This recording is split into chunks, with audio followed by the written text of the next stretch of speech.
Howdy, everybody. Welcome to another edition of the Shatter the Script episode. It's been a long time coming. We took a week off, little bye week. Hope everybody had a Merry Christmas. We're recording this on December 30th, so we'll be releasing on New Year's Eve. So we're wishing everybody a Happy New Year as well. Make sure you find your blessed one, whether it's your bro, whether it's your girl, whatever it is, to have that midnight kiss when the clock bells midnight and January 1st comes into play, and we inch closer and closer to January 6th, one of our favorite holidays on the show. We're happy to have you guys back. I'm happy to be back in the booth, I guess you could say. Last week, obviously, we missed the first week of the college football playoff.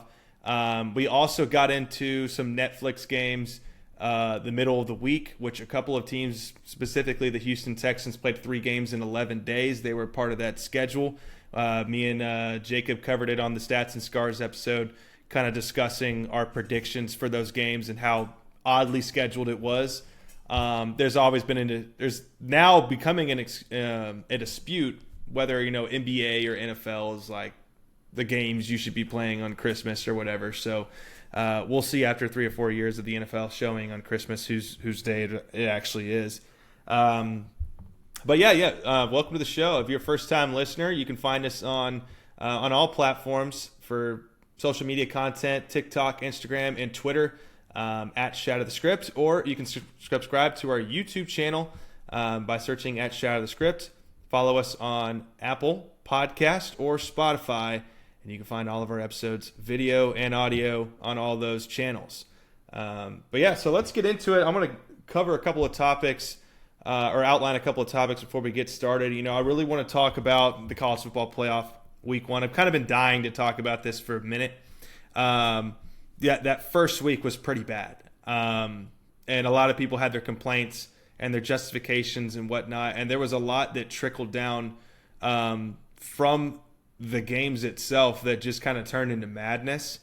And so now, Tuesday, Wednesday, and a couple games later this week, I believe, we have more college football playoff games that those first round bye teams are going to be facing off against the teams that played in the victors from the first week of college football playoff. So I want to go into why it went down the way it did and, my personal opinions on it, kind of shatter the script on that. Then I want to move into the Shannon Sharp versus Kirk Herbstreit debate. Honestly, I might be a little bit behind on it, but I really want to speak on it because this kind of stuff is perfect for this show. And so I'll be going into that as best I can in a formulated segment, shattering the script on that. I had originally in here, I wanted to talk about, Dallas played a really fantastic game against Tampa Bay 2 weeks ago, and obviously, following up now, they shut down CeeDee Lamb, and they were playing, the Eagles with Kenny Pickett and got bodied 41-7, kind of shutting down the team and whatnot. But there was a lot of talk about keeping McCarthy or not. I'll probably just skip over that. I don't think there's any sense in covering that anymore.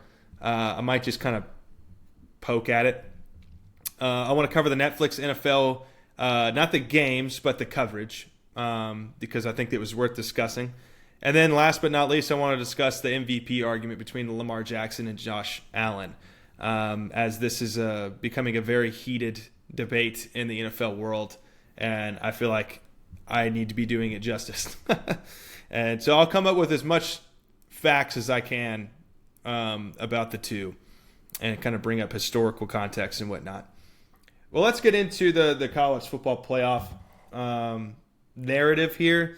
So obviously in this first round you had Indiana and Notre Dame, you had Tennessee going to Ohio State, you had SMU going to Penn State, and Texas and Clemson, which out of the 4 games, the Texas and Clemson one was obviously the most entertaining one and the closest matchup because honestly those two teams have been around the block, I guess you could say, facing historically being in, Sarkisian was in the college football playoff last year with the 4-team playoff system.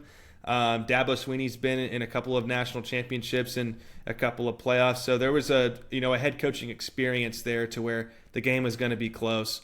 The other Big Ten matchups, essentially, in an FBS independent, you had SMU, small brand school, great year, going into a big brand school whiteout at Penn State.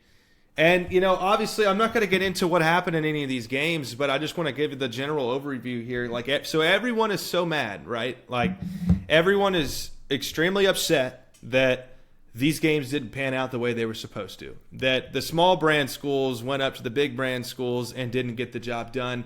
And this committee has done an awful job of selecting the college football teams because, well, my hypothetical beats your hypothetical because the hypothetical never happened type argument.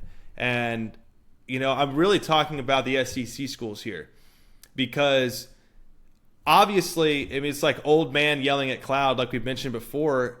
It's yelling from the outside looking in because we didn't do our jobs. And I've said on this show multiple times that I have an SEC bias, and I still do. But the fact of the matter is that I kind of want to provide context for is that the SEC teams did not get it done this year.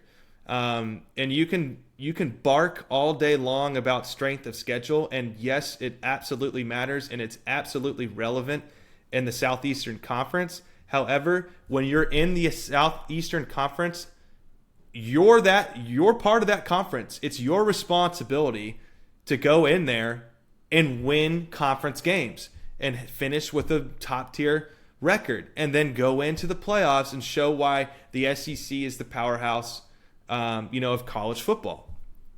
And that just didn't happen.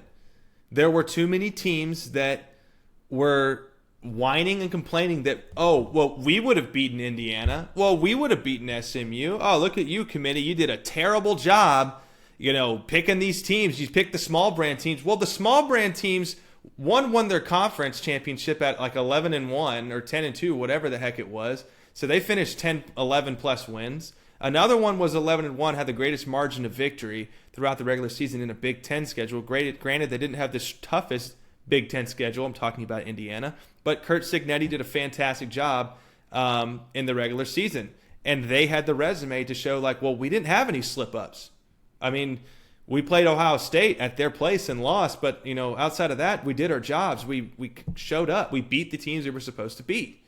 And, I've got this argument with the SEC, which is like, well, what teams are you really supposed to beat in the SEC teams, SEC schools, and in your schedule? It's a dumb question.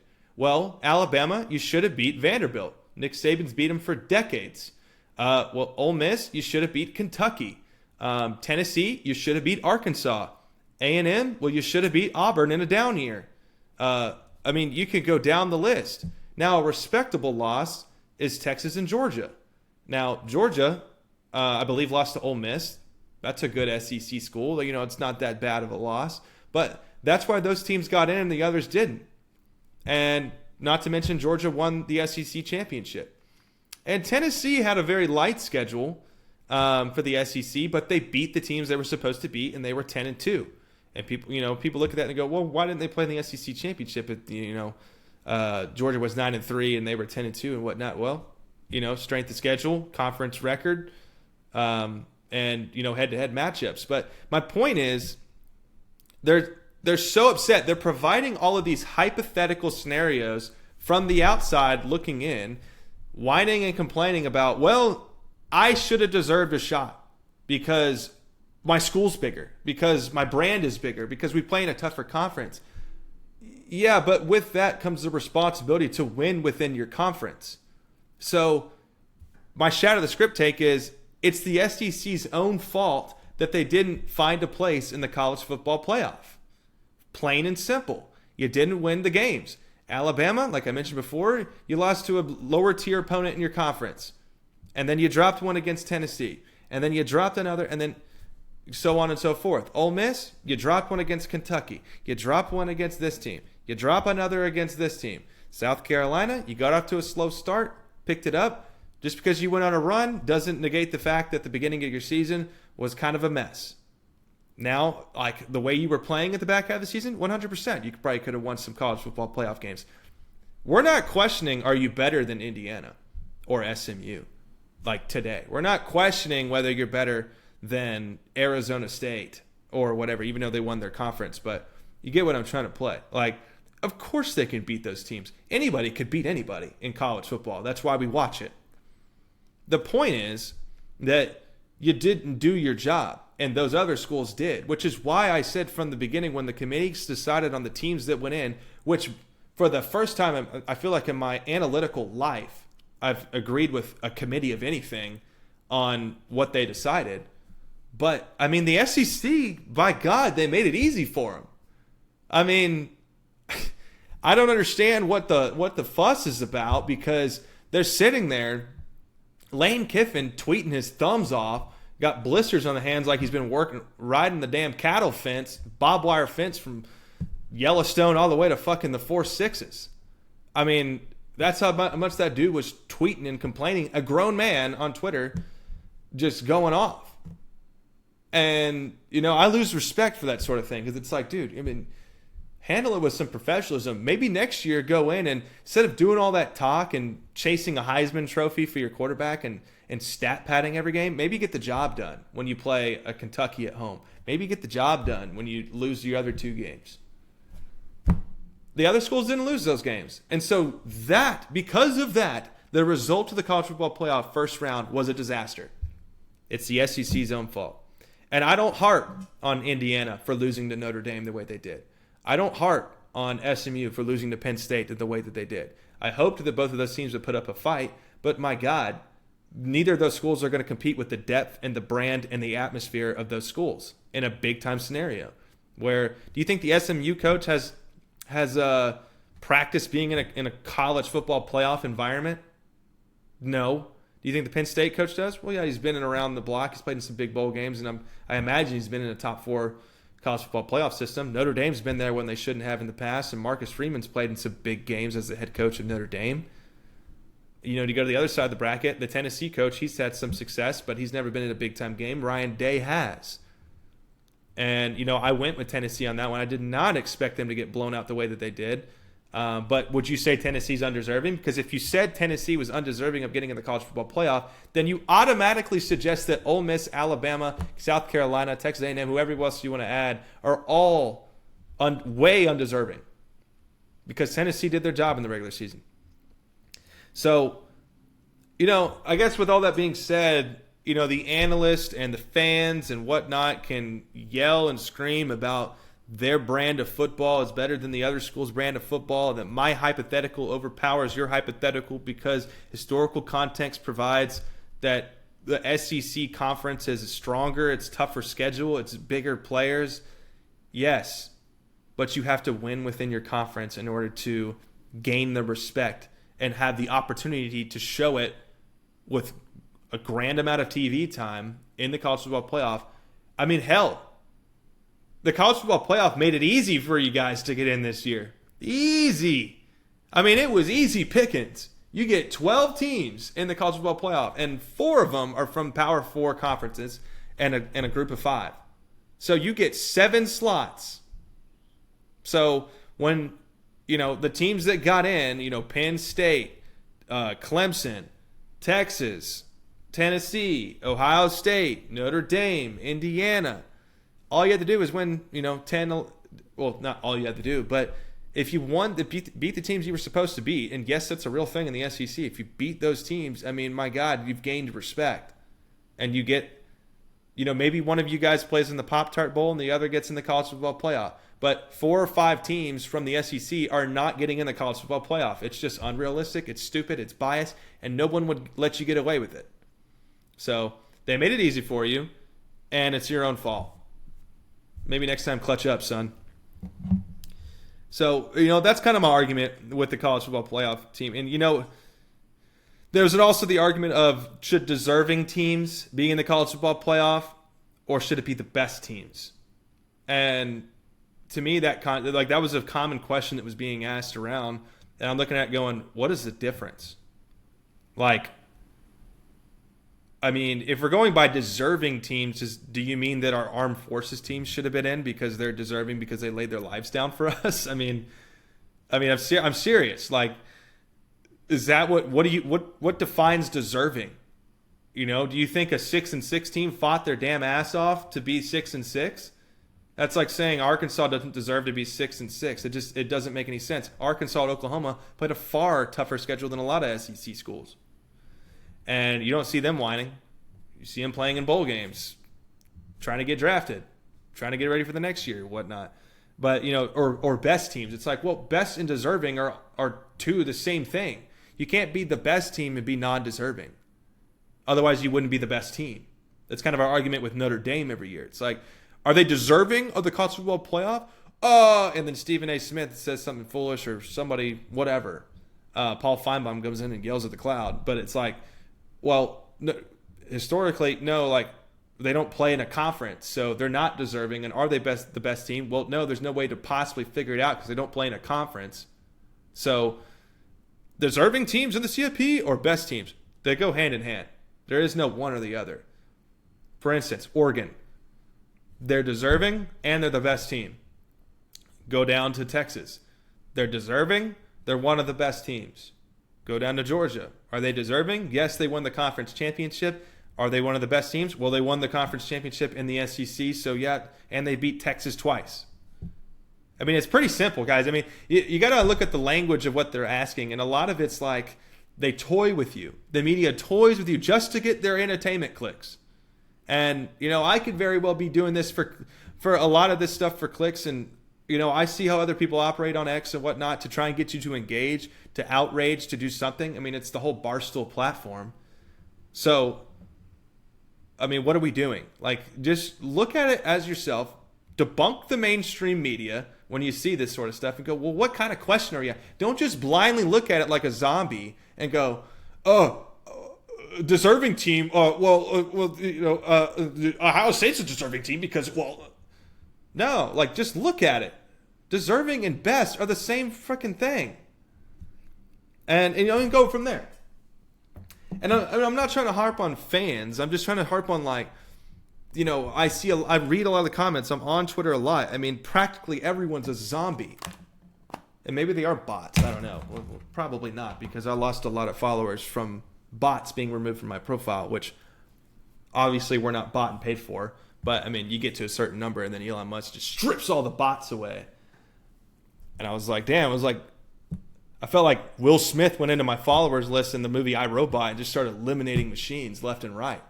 I was like, every 2 weeks there was another 100 gone. Like, is Rick Grimes in my followers list?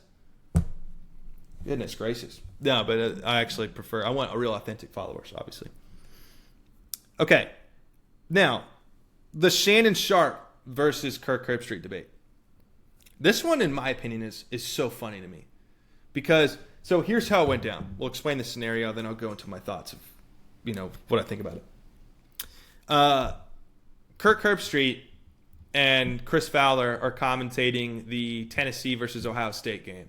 And Ohio State is obviously blowing them out. And they're kind of closing out the game.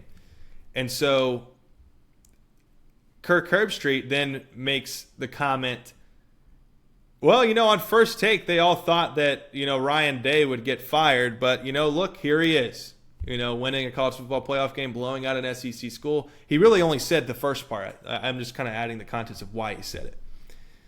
And so whatever, Stephen A. Smith and Shannon Sharp, basically said, well, if he doesn't win the college football playoff or doesn't get to the semifinal, he's done. I'd fire him.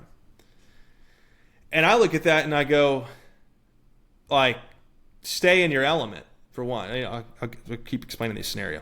Anyway, staying on track, Stephen A. Smith and Shannon Sharp both were like, saying outlandish things on first take and whatnot. And Shannon Sharp, Shay from the Nightcap, gets all in his feelings and gets all insecure and stabs back at Kirk and says, basically, there is no boss above me that could, prevent me from coming after you if you come after my network or my show when we work at the same network again. Why take shots at people that you work with, sort of thing. And if you do that again, there will be consequences. This sort of narrative that he was pushing, screaming at the TV in a really tight t-shirt.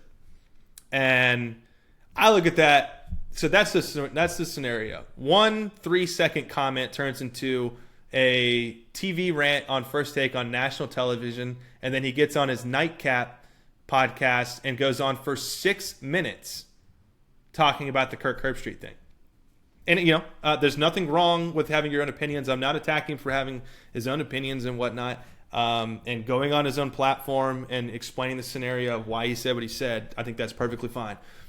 What I'm getting at here is that when have you ever turned on First Take and said, I want to listen to them talk about college football because they know their shit?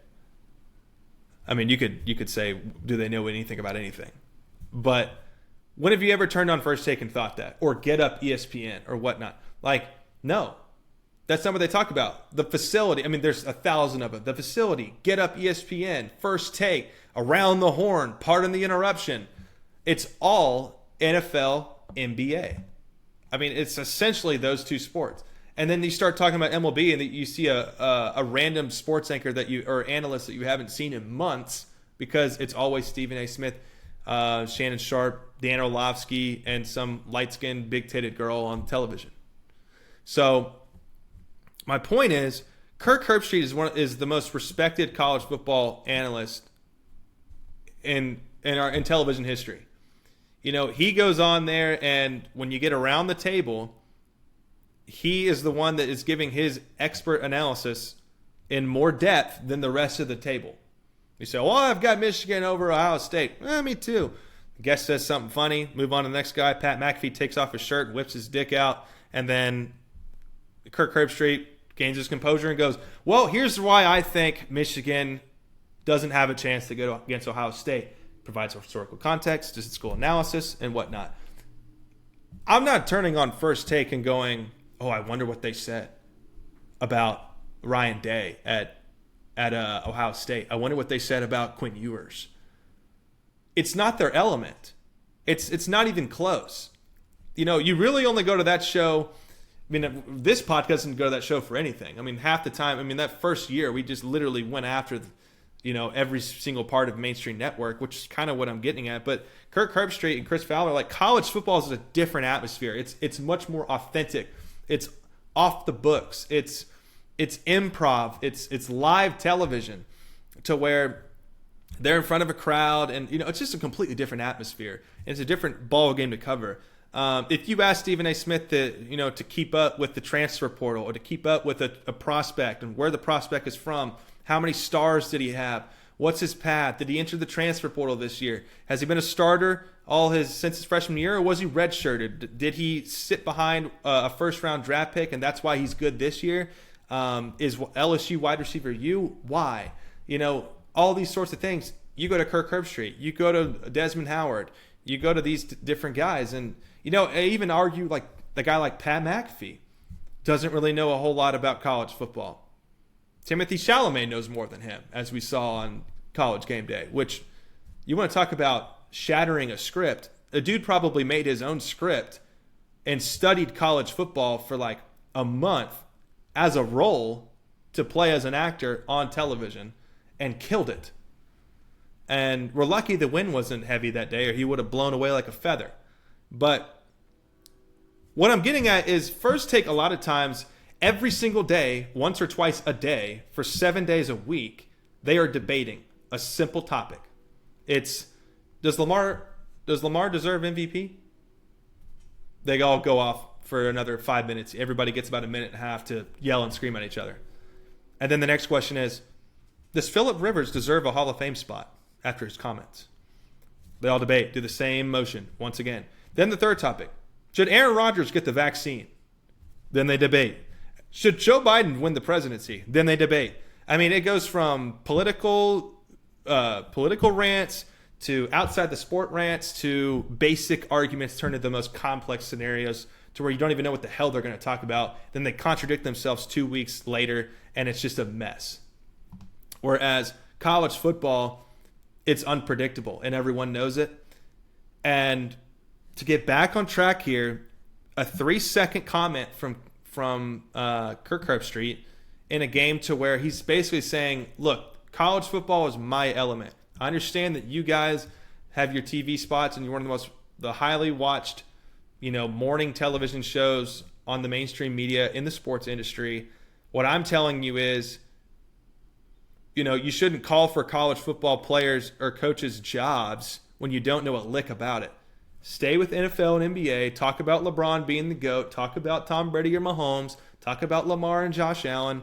But when you come in here and you say Ryan Day should be fired off the whiff, in a random television spot, no, it's basically just like a respectfully saying, hey, they all thought he was going to be fired, and look what happened. We know college ball. This is our element.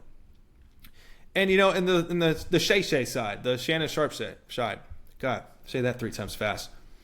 Him sitting up there and being an absolute baby about it. I mean, truthfully, and again, I always like to add this: he would beat the brakes off me if I saw him in person. However, it's interesting to me that a guy of that size, a guy of his historical history in the NFL, is so insecure about what somebody said for 3 seconds and had to rant about it and threaten Kirk Herbstreit on live television, and then go on his own podcast for 6 minutes and explain and whine and jump on Kirk Herbstreit for saying what he said, and Chris Fowler. Damn the white man at ESPN, as what it usually is, right? I mean, anytime a white man says anything, they're completely ridiculed, they're outcasted, they're removed from the studio, whatever you want to call it. They're ghost fired and whatnot. And so that's kind of my Shatter the Script statement there is, you got insecure people at First Take who talk about really 2 sports as a whole, and then when they get outside their element and people listen to them, they look like idiots, and no one is calling them out for it, besides maybe the Outkick channel with Clay Travis, and maybe Jason Whitlock. Those 2 are like the only people that really attack these dumbasses for saying what they say outside of their element. You can add more context. Am I going to Stephen A. Smith to learn about golf? So it's really that simple. Like, if I want to talk about golf, I want to go listen to a golf analyst. If I want to go get surgery on my back, I'm not going to go to First Take. I'm going to go to a back surgeon. If I need neurological surgeon, anesthesia, I'm going to go to an anesthesiologist. It's simple as that. If I need to learn about the history of America, I'm going to go to Google, not a professor in college, because they're idiots. Oh, man. Okay, but you get the point. Like, stay in your element. Go talk about NFL, NBA. You guys do a fantastic job doing that. I'm just saying that to comfort you. I really don't think you do a fantastic job. And I'll add to this on top of everything I just covered with that. I am a 100% believer that there is no physical possible way that any of those analysts on the mainstream media can keep up with any of this and provide the stats and whatnot. Like, especially some of the DEI hires. Like, those, I think there's people behind the scenes, a lot like, what was his name from Moneyball? Peter Brand? A lot like that, who are doing the analytics behind the scenes and saying, here's your stats for today, Mina Kimes. Be ready to read them because these are the questions for today. And here's your stats so you can look at this piece of paper that I made for you that has the relevant stats you'll need today to make you sound smart on national television. And I get $75,000 a year. You get $600K a year. Stuff like that. I'm a believer, and that's what happens with most of these cats. And that, I guess, that translates to the Netflix crew. I waking up on Christmas Day, wonderful Christmas. Hope everybody had a great Christmas as well. And yes, we say Merry Christmas on this podcast. Cancel me. And we come in here and I turn on the pregame show. And on the left, it's Kay Adams. Perfectly fine. I will never, ever speak badly about Kay Adams. She's fantastic. She's sexy as hell. Then you move over to Robert Griffin III, who's an absolute clown. I mean, every 5 words that he says is some type of joke. And it just never goes off funny. It is irrelevant. It's like, dude, not everything's a joke. Be serious. He's a joke. For instance, he tweets about every 2 or 3 days, real men cry. Why are you pushing that narrative so much? Why do you want men to cry so bad? I don't understand it. Anyway, you move across the table next to him to Monte Teo. His ex-girlfriend was somewhere, or the fake ex-girlfriend was somewhere in the middle there. You just couldn't see her. But Monte Teo's sitting there, and you're like, well, this is a leftover analyst. Like, this dude's like on the backdoor mainstream outlet of, like, I believe college football analytics. And then on the far right, Mina Kimes. So you got everything off the checklist, which they did a lot with the Tom Brady roast. Everybody, the guys walking, we got a black lesbian, we got a gay man, we got a white man, we got a Jew, we got everybody here. Netflix checked off a lot of boxes. Well, they did it again on this show. You got the white woman leading the cast, a black man sitting next to her, an Asian man or Polynesian man sitting next to him, and then an Asian woman sitting next to him. Checked off all the boxes. Great job. And so it just was funny to me because I turned on the show, I'm like, all these guys except Kay Adams are just leftovers. I mean, and the analytics showed it. And did they come up with any of the stats? I mean, as soon as the show's kicked off, it was just Robert Griffin III talking about LaMarvelous. And you're like, dude, I mean, you're trying too hard.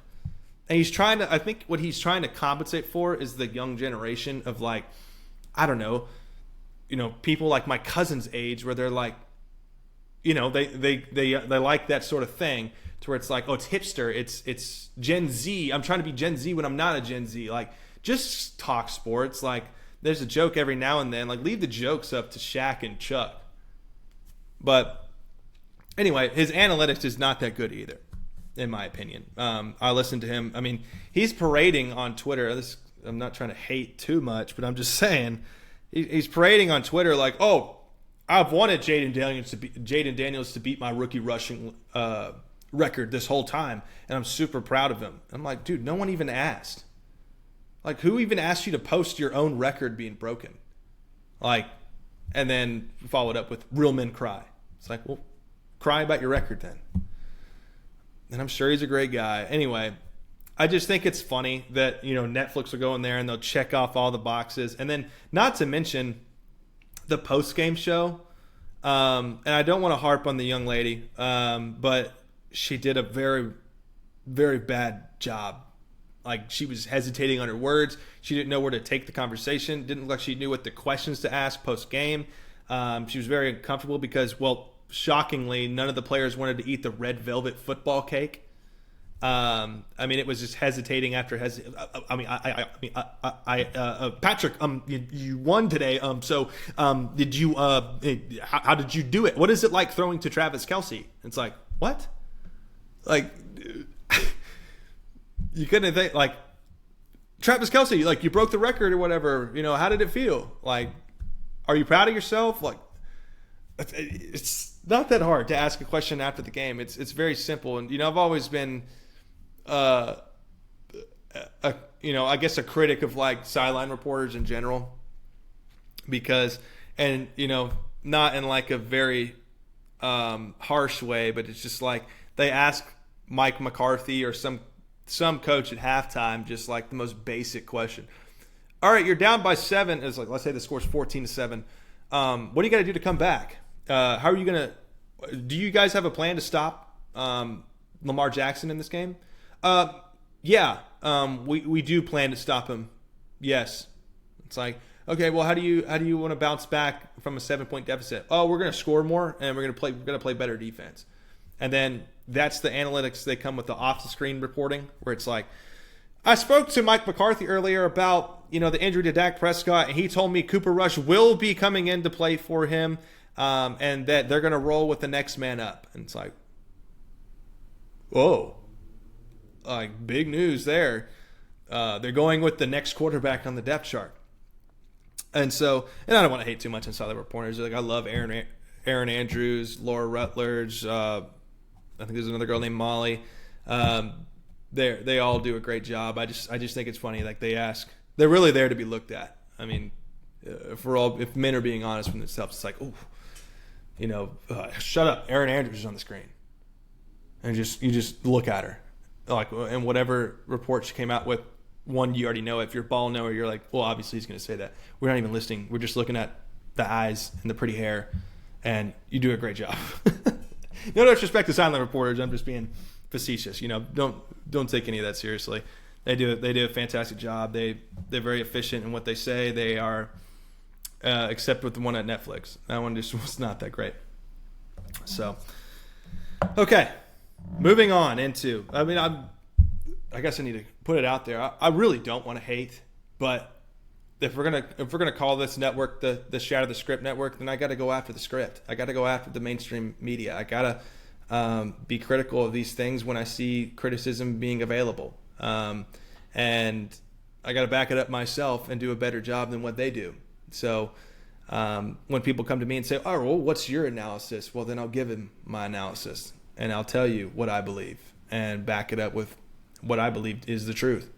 And there is no my belief of truth, but I'm just like, I'll back it up with stats. I'll back it up with record. I mean, whatever. Just throw it at me. Who cares? So, all right. Well, if you're watching this, it's obviously Tuesday. So we've got some college football playoff games today and tomorrow for the New Year's Eve and New Year's Day. And we're all in high anticipation of it. So, with that being said, your games, this app is being ridiculous. Your games tonight are Penn State and Boise State, which, obviously Penn State defeated SMU very handily in the first round of the playoffs, and they're going into Boise State at home to face second place Heisman Trophy candidate Ashton Jeanty. And I got to tell you, I think this is going to be another blowout game for Penn State. I don't think Boise State has any sort of depth or really offensive capability to match Drew Allar at Penn State. And it's not to say that I think Penn State is a national championship team. I've been a doubter of them really all year because maybe they're peaking now, but just throughout the rest of the year, they haven't looked very convincing. And getting the pick of the litter that they got with SMU, then Boise State, and then either Notre Dame or Georgia, like, you're really not playing a formidable college football playoff team until the semifinal. So if Penn State loses to Boise State, I will laugh hysterically because their big brand of football, their depth, their coach, their whatever, should outpower the hell out of Boise State, and they should win by 21 touchdowns tonight. So I guess I'm going to go with a final score of 38-20 and just kind of see where it goes from there. I just don't think Ashton Jeanty is going to get really much on the ground for Penn State. I mean, they're just going to be full focused on stopping Ashton Jeanty, which no one has done all year, but Boise State has really only played Oregon in terms of top tier talent, college football playoff talent. So, and they played well that game. So we'll see. Maybe I'll be shocked, but obviously I would be pulling for Boise State in this game. Excuse me. Moving over to Texas and Arizona State, that is tomorrow. Kind of the same thing here. Arizona State's doing a little bit of talking at the quarterback spot on their side of the ball, kind of saying, I want to show why I'm the better quarterback than Quinn Ewers. And, Quinn Ewers has gotten a lot of disrespect this year as he's had kind of an off year. He's probably going to stay another one, which I think is a smart thing to do. But Texas looked great in that game against Clemson, and Clemson was probably a tough matchup in terms of the first round of college football playoffs. Like Tennessee and Ohio State, and I think Texas and Clemson were the two. All right, we want to tune into these games because these are two top, probably the biggest, even the most even matchups of the first round of the playoffs. But obviously the Tennessee one didn't go as planned, but on paper. So with this being said, the Scattaboo guy, sorry, hang it up.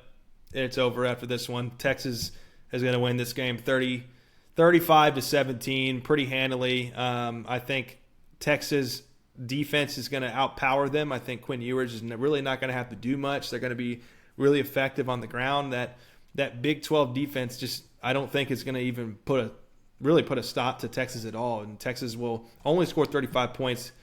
I say only, but I think they have the capability to score more in this game. I think they'll just control the clock.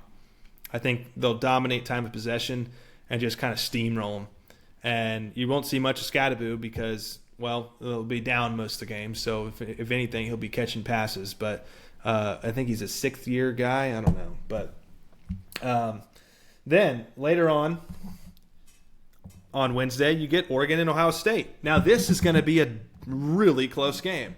And I could see Ohio State pulling out a win. I always get nervous with those first-round bye teams playing. They get some rest. They really haven't gotten any reps. They're just playing each other and kind of waiting on who's going to win that first round. And so you got Ohio State, who you played earlier this year, and it was probably, other than Boise State, ironically, your closest game. One of your closest games.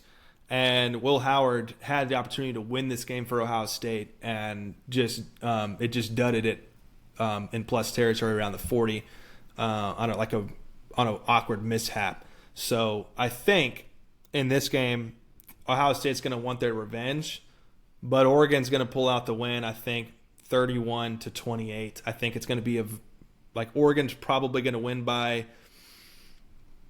I don't know. I think Ohio State gets within 4 points. But I think Ohio State doesn't have the quarterback power to overcome Dylan Gabriel's led offense. I think they're too explosive. I like Dan Lanning better as a head coach. I think it matters in a game like this. So I'm rolling with Oregon in a very, very close one. And I do think Ohio State belongs in the college football playoff in this game. I think they belong in a fight with Oregon. But I think Oregon continues to get it done. I really think they're the best team in college football, and it'd be a really disappointing thing if they lost before the semifinal. So, but keep an eye on this one. This is, I think, the most anticipated matchup of the second round. Then, moving on to Notre Dame and Georgia. Now, Georgia, keep in mind, without Carson Beck underwent UCL surgery. He's declared for the NFL draft, so now it is their backup quarterback who we saw at the back end of the conference championship game versus Texas. So with that being said, I think Notre Dame has gotten better and better every week. They're going to have to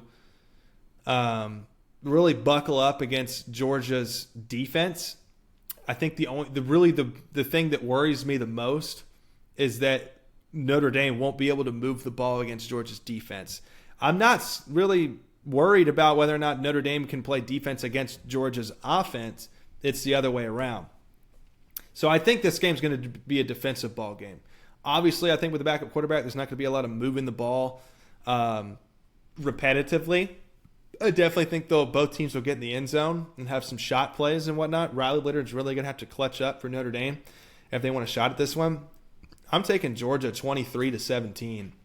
And I think it's, a 3-point ball game until Georgia kind of maybe gets a late game turnover and kicks a field goal and kind of puts it out of reach to where they've got a 2-minute drill to work with and can't plug it in the end zone for a Notre Dame win.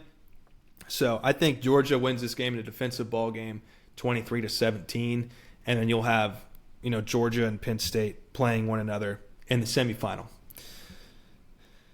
And, also, like last week, for the first round of the college football playoff, I have to make it clear, my predictions were correct.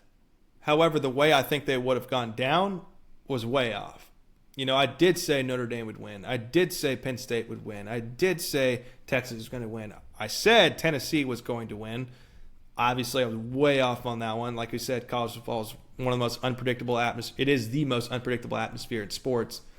But I phrased it as SMU is going to – I agree with you, Jacob. I think they're going to put up a fight. I think they're going to make it close, and I think they belong. And it was just an awful, awful outing for that quarterback. I mean, it was horrible. I stopped watching midway through the second quarter. It was that bad. And so you just don't really expect those sorts of things. But will that happen to the Boise State quarterback? Big possibility. Indiana, I was like, well, I think Indiana puts up a fight. Ugh, I mean, defensively, they kind of did. Holding Notre Dame to essentially 20 points for most of the game, and kind of, I believe there's a lot of field goals, but they could not move the football. And I think that struggling is over for half of the bracket. But I think in that Boise State playoff game and in that Arizona State playoff game, you're going to see both those offenses really struggle to move the ball a lot like we saw in the first round of the college football playoffs. So we'll see how it plays out. But all right, well, I think that pretty much checks all the boxes today. I mean, if you guys wanted me to talk about Travis Hunter's girlfriend like an idiot, I could have, but I don't think that's really important. Like, brother, just drop her and go find a girl that lifts you up, not brings you down on like a TikTok rant. I mean, simple as that. Move on. Easier said than done, I guess. But oh god, that's a funny scenario though. But yeah, I hope all of this made sense. I hope it was entertaining for you guys. I appreciate all of our followers. I do want to say, this is our second year doing it, and we've really kind of found our identity. And season 3 is coming in, the March area with more content and whatnot. And, you're going to see more faces, I think, in season 3, whether it be a guest, whether it be more contributors. I've talked to some of my close friends and relatives about joining the show and how I want them to be a part of this journey. And I think a lot of people at this point where, I haven't received a cent. It hasn't really been a thing where I've just completely, blown up with followers. It isn't something where I've used every single weaponized social media tool to engage my followers or increase my follower count. I mean, I've really done this the most authentic way and honest way that I think a content creator could do it, which is probably a poor strategy. But I think a lot of people at this stage, I don't think they really do it for as long as I've done it. I think most people quit. And, after 2 years, and I want to continue to do it. I don't want to quit. I don't want to be the guy that said, well, how much did somebody pay you to quit on your dreams? And so that's why I'm so thankful for, guys like Ryan, guys like Jacob, that have helped along the way. Guys like Hunter, who I started it with. Absolute blessing. I mean, they have contributed for free for 2 years now and really helped propel the show, keep it on schedule, giving out great content, using their skills to provide, emphasis on a great show, in my opinion, for our audience. And whether that be 20 people that listen to the show or 3 people or sometimes 100, I think that people will eventually start to enjoy it, and I won't quit. I don't. Unless it's just absolutely forced upon me. But this is a passion, and I'm going to continue to go. And I hope you guys share with your friends. I hope you guys respect the grind, I guess, and respect what I say, and y'all think that I know what I'm talking about, and y'all don't see me as oh, that's Jared, whatever. You see it as like a show to where it's like, oh, this is an escape from the mainstream media to get a real authentic look at sports, and he's got a great cast that supports him. So really thankful for those guys. I'm really thankful for the guys that contributed, on the Challenge the Script, as I mentioned, for around Christmas.